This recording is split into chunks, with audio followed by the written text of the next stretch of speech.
is the Archmage, right? Basically, just their suite of abilities, just bolted onto another monster, whether it's a dragon or a demon.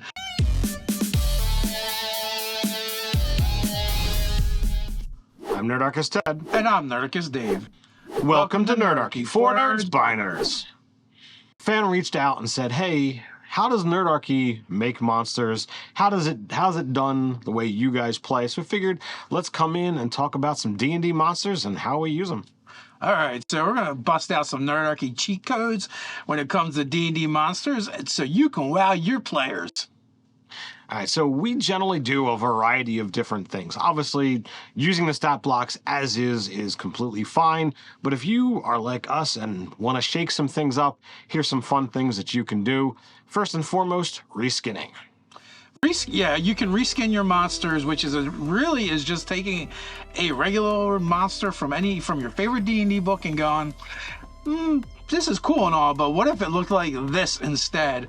And you just describe it different than how it's written up in the player's handbook. Or maybe you have an idea for a monster that doesn't exist, but there's a similar monster that does the things that it does. You don't have to make a wholly new monster from whole cloth. You could just reskin it, which oftentimes just means bringing up that stat block and running that monster and using a different description, and your players will never know the difference. Indeed. Next up is combining, and that's where you take either a combination of features from one or more monsters and add in or replace that to another monster that's there. This is a little bit more difficult because you want to, be aware of what kind of things you're adding to what kind of thing. You should be staying within a certain CR range. 1 to 2 is generally, good, but just be aware of, what kind of damage you're doing, what kind of abilities you're using. Yeah, if you go far afield from either of the CRs, then you're going to have to scale the abilities up or down accordingly. Which is still easier than making a new monster. But like you said, there's a huge difference between two monsters that act, differently, where you're like, oh, these abilities are really cool. Like, say one monster has a damage aura ability, and another monster has a grab or grapple as part of their attack. Well, that's going to make that damage aura ability that much more nasty. If you now have the players where they're going to have to use their actions just to escape or continue taking damage. And the other thing requires far more awareness of the mechanics, and I would definitely consider this more of an advanced technique, but that is pretty much running on the fly. If you know in the DMG the damage by severity, damage by level, whether you look at per traps or per monsters, what have you, you can see how much damage something should do based on the tier of play, and I've used that to just kind of make monsters on the fly using, okay, well, the players are this level, so that would mean proficiency modifier is this, so I'm just going to whole cloth create this monster or encounter on the fly and just kind of run with it. Yeah, there's also another thing that I like using a lot too, and basically in the DMG there's a section, it's almost like a template for a bunch of different races. It's only one line for each thing, but it does add little tweaks and changes to an existing monster stat block that allows you to make basically a brand new monster with very little work, and all of a sudden your players are encountering an orc or troglodyte that has abilities that they weren't expecting it, because you've combined it with maybe the Archmage or one of the other NPC classes. They tend to work with the NPC classes really well. But like Ted had mentioned, I'm kind of infamous for having 3 different tabs open with 3 different monsters and using different things from them.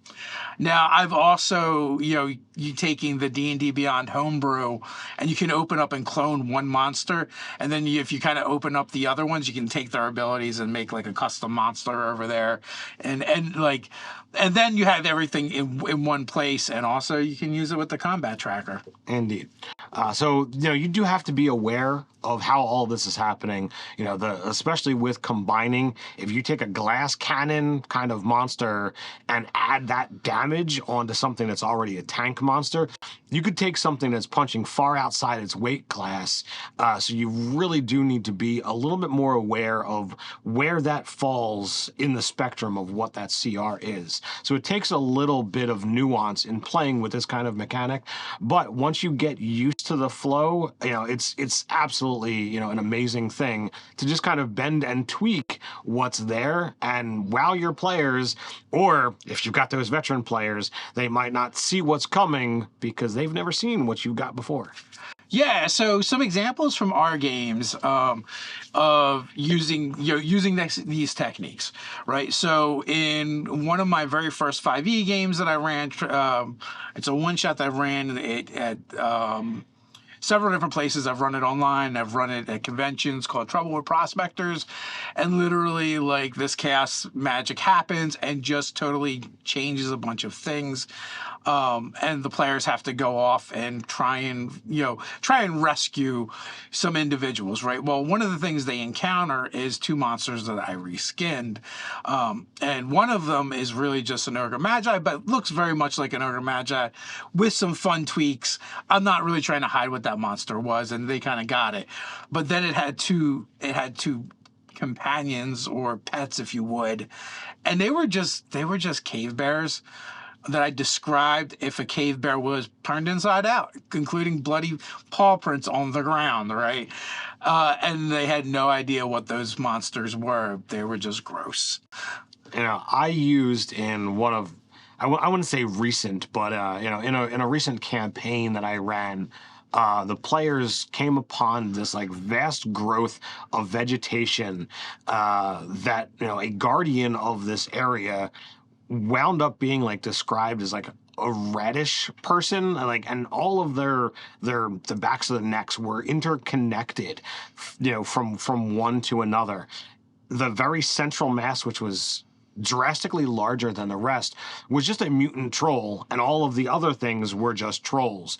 But I described them vastly different, with this like almost like radish, monstrosity with all this, nasty pointy teeth and claws, but they had no idea it was trolls. And it whomped on them pretty hard, so they didn't know I need to use fire to make these things go away. So it was a lot of fun. And then I added onto the reskinning by giving them some other abilities from other monsters to make the encounter even more challenging, because they were already pretty high level at this point in time.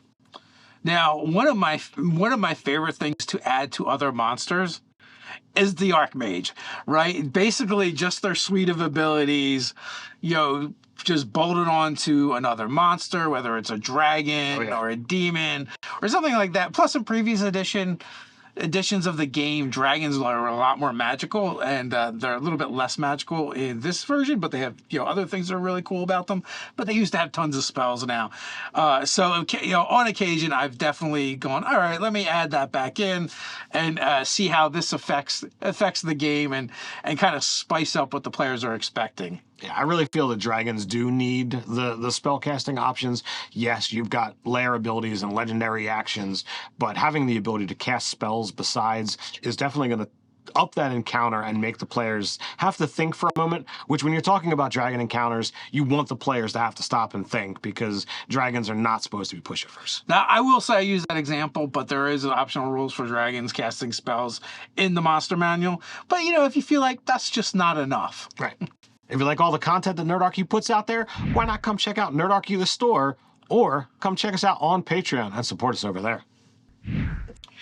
Let us know what you think about combining monsters or actually just reskinning them down in the comments below. Share some of your best combinations and reskins with the Nerdarchy community. While you're down there, don't forget to like, share, subscribe, click on that notification bell. You want to. Quick reminder, we drop several videos a week, so come on back, but you can't wait till then. No worries, we got you covered. 3 most underrated Dungeons & Dragons monsters. So until next time, stay nerdy.